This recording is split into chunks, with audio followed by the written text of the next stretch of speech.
त्रिपाठी। अभियान में आज बात उस शर्मिंदगी की जो दिल्ली से दौसा होते हुए पूरे देश में फैली है। कहते हैं मौत के मुद्दे पर जले चूल्हे पर राजनीति की रोटियां बड़ी करारी सिकती हैं। देश के सारे दलों ने अपने अपने तवे चढ़ा दिए। इधर दिल्ली में नेता अपने अपने हिस्से का हिसाब लगा रहे थे, उधर राजस्थान के नांगल झामरवाड़ा में गजेंद्र का अंतिम संस्कार कर दिया गया। लेकिन इस दौरान गजेंद्र के परिवार वालों ने गजेंद्र की मौत पर उठा दिए हैं कई सवाल। पूरा परिवार सदमे में डूबा हुआ है। इसको अभी भी भरोसा नहीं हो पा रहा कि गजेंद्र सिंह जो कि दुनिया के लिए लड़ते थे, गरीब और जरूरतमंद के लिए लड़ते थे, वो इस तरह से खुदकुशी कर सकते हैं। इस वक्त हमारे साथ है उनकी बहन रेखा। रेखा जी, आपको राइटिंग पर भी डाउट है और इस सुसाइड? हमारे भैया की राइटिंग नहीं है, वो हैंड राइटिंग और किसी की है। उनकी डायरी देखा चुके हैं हम पहले ही। मैं उनकी सबसे छोटी बहन हूँ, ये मेरे से बड़ी है। अच्छा, क्या राइटिंग नहीं है? नहीं, हमारे भैया की राइटिंग हमने मीडिया को पहले ही बता दी थी जब उनको लेके गए थे। जब अच्छा, वो इतने मजबूत आदमी थे, मैं तो उनको व्यक्तिगत तौर पे जानता हूँ। किसी ने उकसाया है, हमारे भैया खुदकुशी नहीं कर सकते कभी भी। आपको क्या आशंका है? आप छोटी बहन है, आपकी बात होती रही होगी इनसे? 1:30 बजे बात हुई थी मेरी। बोले भाई मेरे उसमें है ना 1.5 लाख रुपए है और मैं शाम तक तेरे पास पहुंच जाऊंगा और सुबह अपन फर्नीचर शॉपिंग कर लेंगे। इतनी बात हुई थी और कोई उनने ये नहीं बोला मैं क्या कर रहा हूँ, क्या करने। बोले रेलिंग में हूँ और मैं सुबह बात कर वो। अच्छा, वैसे काकोसा क्या कहते थे आप लोगों को? किस तरह की पढ़ाई है, किस तरह की बात करते थे? मुझे कुछ नहीं बोलना सर। अब सरकार से क्या डिमांड है परिवार के साथ? कुछ करेगी तो है नहीं, 2 दिन का रोज है बस, कुछ नहीं करेगी सरकार। यानी हताशा जो है सरकार को लेकर वो यहाँ पर साफ तौर पर नजर आ रही है और संदेह अब भी है, क्योंकि हैंडराइटिंग को लेकर इन्हें आशंका है कि वो हैंडराइटिंग नहीं है जो उनके भाई की हुआ करती थी, यानी कहीं न कहीं कुछ संदेहजनक हो सकता है। ये जो घटना है उसके पीछे कोई साजिश हो सकती है। कैमरा पर्सन जितेश के साथ शिवपाल सक्तावत, इंडिया न्यूज।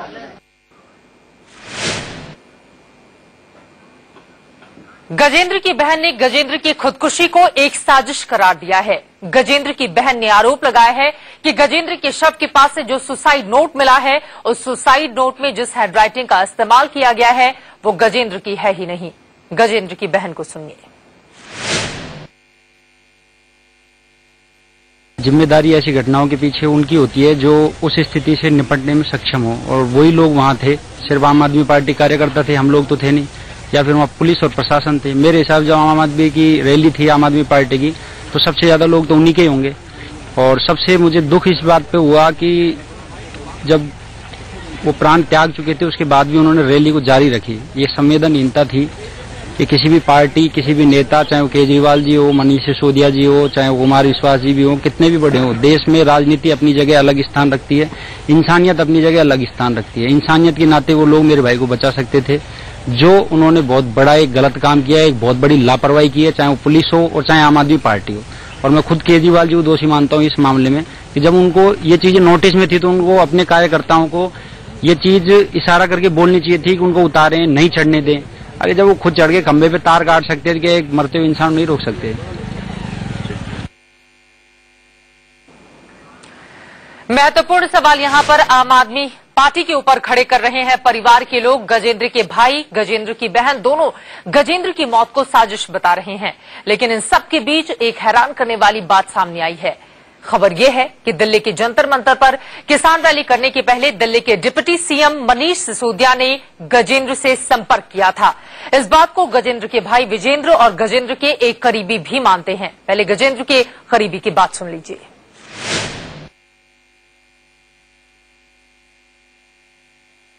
मनीष सिसोदिया नाम के सिसोदिया नाम बता रहे हैं, वरिष्ठ नेता सिसोदिया उनके संपर्क में सब सुनने में आ रहा है, हमारी जानकारी तो नहीं है, बात उनके माध्यम से वो गए थे। लेकिन मनीष सिसोदिया को लेकर जब सवाल पूछा गया आम आदमी की प्रेस कॉन्फ्रेंस में तो किसी ने भी उसका कोई जवाब नहीं दिया है। गजेंद्र की खुदकुशी आम आदमी पार्टी के लिए मुसीबत पैदा कर सकती है। इस मामले में दिल्ली पुलिस की तरफ से जो एफआईआर दर्ज कराई गई है उसमें सीधे सीधे आम आदमी पार्टी पर सवाल खड़े किए गए हैं। आम आदमी पार्टी के नेताओं से पूछताछ भी हो सकती है। हालांकि आम आदमी पार्टी ने इस एफआईआर को झूठ का पुलिंदा बता दिया है।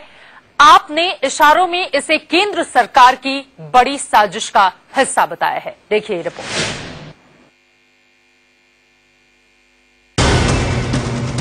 इंडिया न्यूज के पास एफआईआर की वो कॉपी है जिसमें कई अहम बातें लिखी हैं। सबसे पहले देखिए, दिल्ली पुलिस ने रैली के आयोजकों के खिलाफ जो एफआईआर दर्ज कराई, उसमें तिलक मार्ग थाने के एक इंस्पेक्टर ने साफ साफ लिखा है कि 22 अप्रैल 2015 को मेरी ड्यूटी आम आदमी पार्टी द्वारा जंतर मंतर पर आयोजित भूमि अधिग्रहण बिल के खिलाफ प्रदर्शन और संसद मार्च के दौरान जंतर मंतर पर थी। करीब 12:20 पर जब स्टेज पर आम आदमी पार्टी के नेता भाषण दे रहे थे, मैंने देखा कि स्टेज में बैठे लोग ताली बजा रहे हैं और पेड़ पर ऊपर की ओर देख रहे हैं। मैंने तुरंत ये सूचना वायरलेस पर कंट्रोल रूम को दी और आम आदमी पार्टी के लोगों को पेड़ पर चढ़े शख्स को सुरक्षित नीचे उतारने में सहयोग मांगा, लेकिन वो लोग कोई सहयोग न करते हुए कहते रहे कि पुलिस भी आम आदमी के खिलाफ है। गले में फंदा लगा होने के बावजूद वहां मौजूद आप कार्यकर्ता और नेता जोर जोर से तालियां बजाकर उसको उकसाते रहे। इसके तहत हमने मुकदमा दर्ज कर लिया यहाँ पर, क्योंकि यहाँ पर लोग प्रोवोकेट कर रहे थे उनको, और उसके बाद में जब पुलिस उनको ला रहे थे, जब इंजोर्ड जब हो गए थे, उसके बाद जब हॉस्पिटल ला रहे थे, ऑब्स्ट्रक्शन किया, तो उसके तहत हमने मुकदमा दर्ज किया और उसकी इंक्वायरी इनको इन्वेस्टिगेशन क्राइम ब्रांच को ट्रांसफर कर। कल एफआईआर दर्ज की है जो अंडर सेक्शन 306, 186, 34 आईपीसी दर्ज हुई है। अब इसमें जो है इसको अच्छे से इसमें तफ्तीश की जाएगी। तफ्तीश के बाद में जो भी इसमें आवश्यक होगा वो किया जाएगा। गजेंद्र सिंह खुदकुशी मामले की जांच में दिल्ली पुलिस की क्राइम ब्रांच जुटी हुई है। इसी सिलसिले में क्राइम ब्रांच की एक टीम गजेंद्र के गांव दौसा के नांगल झामरवाड़ा रवाना हो गई है। दिल्ली पुलिस की क्राइम ब्रांच किसान गजेंद्र के मोबाइल के कॉल डिटेल्स खंगाल रही है। पुलिस ये जानना चाह रही है कि गजेंद्र की आम आदमी पार्टी के किन किन नेताओं से बात हुई थी। सूत्रों से खबर है कि किसान गजेंद्र खुदकुशी मामले में आम आदमी पार्टी के वरिष्ठ नेताओं से पूछताछ हो सकती है, खासकर उन नेताओं से जो कल मंच पर मौजूद थे। ये इसलिए क्योंकि गजेंद्र के करीबियों का दावा है कि उन्हें दिल्ली के डिप्टी सीएम मनीष सिसोदिया ने रैली में शामिल होने के लिए बुलाया था। मनीष सिसोदिया नाम के सिसोदिया नाम बता रहे हैं, वरिष्ठ नेता सिसोदिया उनके संपर्क में सब सुनने में आ रहा है, हमारी जानकारी तो नहीं है, बात उनके माध्यम से वो गए थे। इस बीच पुलिस ने एक और अहम बात सामने रखी है। दिल्ली के joint police commissioner Mukesh Meena ने इंडिया न्यूज से कहा कि रैली को जंतर मंतर की जगह रामलीला मैदान में शिफ्ट करने के लिए लेटर भेजा गया था, लेकिन पार्टी नहीं मानी। उसके जलाधार या ज्यादा लोग आएंगे तो उसके लिए लिखी थी कि यहाँ कंजेशन हो सकता है, ट्रैफिक कंजेशन हो सकता है, और इस तरह का चोक हो सकता है, लॉस ऑफ लाइफ हो सकता है। कई तरह की जो चीजें जो टर्म्स एंड कंडीशंस होती है, सारी टर्म्स एंड कंडीशंस को लिखी गई थी। सर, इसके अलावा क्या ये भी लिखा गया था कि आप रामलीला मैदान में अपना ये जो प्रोटेस्ट है उसको ट्रांसफर कर लें, और क्योंकि लोग ज्यादा आने की संभावना है? हाँ, क्योंकि इनपुट आ रहे थे कि लोग ज्यादा आएंगे, तो इसको एडवाइस की गई थी कि डीसीपी सेंट्रल ऑफिस को कांटेक्ट करें और रामलीला ग्राउंड में अपना ऑर्गेनाइज करें अपनी रैली। जाहिर है इस मामले में आपके कई नेता फंस सकते हैं, और सूत्रों से खबर ये भी है कि जांच पूरी होने के बाद रैली के आयोजकों के खिलाफ केस दर्ज किया जा सकता है। Naresh Biswani, Delhi, India News. गजेंद्र के परिवार वाले कह रहे हैं कि रैली से पहले गजेंद्र से सिसोदिया संपर्क में थे, लेकिन आम आदमी पार्टी इस मसले पर कुछ भी बोलने से कतरा रही है। फुटेज एडिटेड ना दिखाएं, 3.5 घंटे की फुटेज आम आदमी पार्टी की कर रही है। आम आदमी पार्टी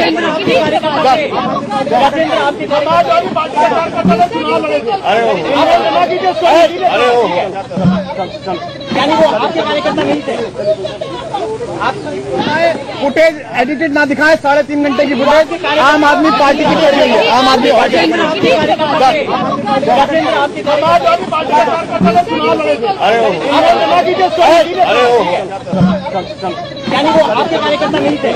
फुटेज एडिटेड ना दिखाएं, 3.5 घंटे की फुटेज आम आदमी पार्टी की कर रही है। आम आदमी फुटेज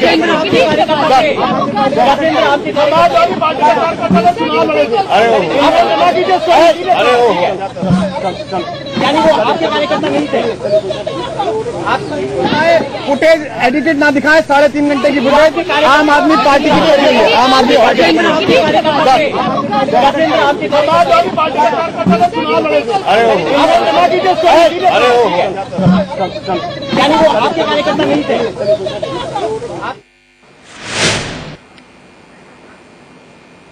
न जाने किस बात का दम है या फिर क्या छुपाने की कोशिश आम आदमी पार्टी के नेताओं की ओर से की जा रही है। पत्रकार सवाल पूछते रहे, आम आदमी पार्टी साजिश है। इसी सवाल के साथ सीधे हम रुख कर लेते हैं गजेंद्र के गांव का, जहां से शिवपाल सक्तावत हमारे संवाददाता इस वक्त जुड़ चुके हैं। उनके साथ गजेंद्र के परिवार के तमाम लोग भी मौजूद हैं। शिवपाल, इनसे सवाल पूछिए और ये जानने की कोशिश कीजिए कि इस आत्महत्या के पीछे इन लोगों को साजिश क्यों नजर आ रही है। और दूसरा महत्वपूर्ण सवाल यह है, मनीष सिसोदिया के संपर्क में कब से थे गजेंद्र? जी बिल्कुल चित्रा, जिस तरह की हैंडराइटिंग उनके सामने आई है उससे ये आशंका ज्यादा बढ़ गई है पूरे परिवार की कि जो पत्र दिखाया जा रहा है वो उनको संदिग्ध लगता है, क्योंकि राइटिंग उसमें मिलती नजर नहीं आ रही है। खासतौर पर उनकी बहन को इस बात को लेकर शक है और उनका जो पूरा परिवार है उसको भी लगता है कि कोई साजिश इसमें हो सकती है। विजेंद्र सिंह जो उनके भाई हैं, उनकी सुबह ही बात हुई थी इस हादसे से पहले। विजेंद्र जी, क्या कहा था उन्होंने मनीष सिसोदिया को लेकर या इस रैली को लेकर? मेरी उनसे सुबह बात हुई थी। उन्होंने कहा था कि मैं रैली में जा रहा हूं आम आदमी पार्टी की। तो मैंने कहा रैली में आपको क्या जाना, शादी है? तो उन्होंने कहा मनीष जी से मेरी बात हुई है, मुझे जाना है आम आदमी पार्टी की रैली में। बस इतनी सी बात हुई थी, उसके बाद वो चले गए थे। अच्छा, ये खबर मिली तब आप कहाँ पे थे? आपको लगता था कि इस तरह का भी कोई हादसा हो सकता है? मुझे कभी ऐसा विश्वास नहीं था कि इस तरह का हादसा हो जाएगा। और मुझे खबर भी मीडिया के माध्यम से आई थी, किसी ने फोन किया था एड्रेस कंफर्म करने के लिए। फिर उन्होंने कहा था कि इस तरीके से उन्होंने कोई सुसाइड का अटेम्प्ट किया है और आपके भाई हैं क्या हैं? मैंने कहा भाई हैं मेरे। फिर मैंने दूसरे फोन से दूसरे जो मेरे परिचित थे उनको फोन लगाया था। मैंने उनसे पूछा था वो कहाँ है, उनका राम मनोहर लोहिया हॉस्पिटल में। मैंने अपने परिचितों को वहाँ भेजने की कोशिश की, फिर तो घर में सब बातें हुई। अच्छा, आपकी बहन रेखा जी ने और रंसा जी दोनों ने डाउट क्रिएट किया है इस पर, लेटर को लेकर, राइटिंग को लेकर। आपको भी ऐसा लगता है? एक्चुअली मैंने वो लेटर देखा नहीं है जो उन्होंने वहाँ पे लिखा था। शिवपाल, एक सवाल है मेरा आपसे। मैं जब उसको देखूंगा तभी मैं बता पाऊंगा कि उनकी हैंडराइटिंग है कि नहीं। जी बिल्कुल, हैंडराइटिंग की जांच के बाद ही शायद स्थिति ज्यादा स्पष्ट हो पाए। लेकिन बड़ा सवाल यही है, राजस्थान के दौसा से दिल्ली तक का सफर उन्होंने कैसे किया और दिल्ली किसके कहने के बाद वो पहुंचे थे? परिवार वाले किस तरह की जानकारी दे रहे हैं इस बाबत? जी बिल्कुल, उनके चाचा यहाँ से सरपंच हैं, राजनीतिक पृष्ठभूमि का परिवार है, वो लगातार खुद भी आंदोलनों में शरीक रहे। गोपाल सिंह जी, आप सरपंच हैं, आपसे वो लगातार संपर्क में रहते थे। जब दिल्ली गए थे तब क्या कह करके गए थे? नहीं, दिल्ली गया था जब मेरे से मिल के नहीं गया। एक्चुअली वो यहाँ से हमारी 27 तारीख को भाणजी की शादी है, तो वो यहाँ से जयपुर गया था और जयपुर से बाइक लेकर के वो किशनगढ़ जहाँ भाणजी रहती हैं वहाँ छोड़ने गया है और वहां से फिर सीधा दिल्ली निकल गया। ये आंदोलनों को लेकर वो लगातार सक्रिय रहते थे, जहां भी, चाहे सामाजिक न्याय मंच का आंदोलन हो, चाहे करणी सेना की रैली हो, जिला बनाने का आंदोलन हो। किस तरह से, क्या वो इन्फॉर्म करके जाते थे या नहीं? आरक्षण वगैरह के जो भी मुद्दे होते थे सो मोटो अपने आप वो चला जाया करता था और फिर दूसरे दिन पता लगता था वो भी इस मुद्दे में शामिल, चाहे किसान आंदोलन रहा हो, चाहे समाज के आरक्षण का मुद्दा रहा हो, किसी मुद्दे में वो स्वतः चला जाया करता था। उसके बाद पता लगता था वो वहां पहुंच गया। विजन जी, आपसे जिक्र किया था वहाँ की रैली को लेकर या कल सुबह ही आपको पता चला कि वो वहाँ पर है?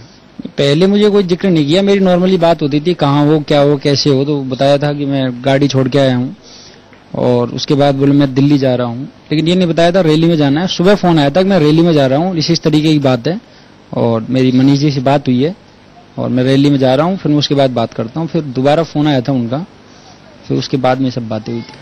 मनीष जी से संपर्क में थे लगातार? मनीष सिसोदिया से संपर्क में वो करीब मैंने बताया ना सभी लोगों से थे। अब मनीष जी से किस तरह के रिलेशन थे उनके, ये तो वो जानते हैं, मनीष जी जानते हैं। बाकी वो जाते थे, सभी नेताओं से मिलते थे, अपनी बातों को रखते थे। बिल्कुल, सवाल यह है कि मनीष सिसोदिया इस बारे में खुलकर सामने आकर जवाब देने को तैयार क्यों नहीं है? और शिवपाल, अगला सवाल मेरा आपसे यह है, उनके घर में शादी की तैयारियां चल रही थी, घर वालों को क्या ये बताकर गए थे कि मैं जा रहा हूं दिल्ली, उसके बाद लौटूंगा? क्योंकि उनकी बहन की ओर से ये भी कहा गया है कि 1.5 लाख रुपए के फर्नीचर को खरीदने की बात उनकी ओर से कही गई थी। परिवार के लोग इस बाबत और किस तरह की जानकारी दे रहे हैं? जी बिल्कुल, जो बहन से बात हुई थी उसमें उन्होंने इस बात का जिक्र किया था, शादी थी घर में और शादी के बावजूद उनका जाना, क्या घर वालों को बताया ये यहाँ आने की कोई योजना थी? क्योंकि बहन से जो बात कर रहे थे उसमें ये था कि खासतौर पर ये जो भतीजी की शादी थी उसको लेकर या कुछ फर्नीचर खरीदने को लेकर बात हुई। वो शादी तो 27 तारीख, वो शादी 27 की है, वो शादी तो भाणजी की शादी है, 27 तारीख की है, उसमें भात लेके जाना था। तो अभी उसमें टाइम है, कल 27 तारीख, इस 27 को। चित्रा, दो मांगलिक कार्य इस परिवार में थे। एक तरफ जो परिवार है उसमें भतीजी की शादी थी कल, और अब भांजी का जो भात लेकर जाना था, जो मामा लेकर जाते हैं, ननियाल से जाता है, उसके लिए अपनी बहन से उन्होंने बात की थी, आश्वस्त किया था कि वो निश्चिंत रहे। उसके लिए उन्होंने पूरी तैयारी कर ली है। बिल्कुल, लेकिन महत्वपूर्ण सवाल एक और है शिवपाल, फिर से इन लोगों से ये सवाल पूछे, इन लोगों को बार बार ऐसा क्यों लग रहा है कि उकसावे में आकर उन्होंने अपनी जान दे दी है? ये लोग किस पर शक जाहिर कर रहे हैं? देखिए विजेंद्र जी, आपको कैसे लग रहा है कि कोई उकसावे की कार्रवाई हो सकती है, उनको मोटिवेट किया गया होगा इसके लिए? मुझे 100% यही लग रहा है, क्योंकि प्री डिसाइडेड ऐसा कुछ था नहीं, और ऐसा कुछ होता तो कम से कम एक इंसान की मानसिकता का पता चल ही जाता है जब फोन पे बात होती है।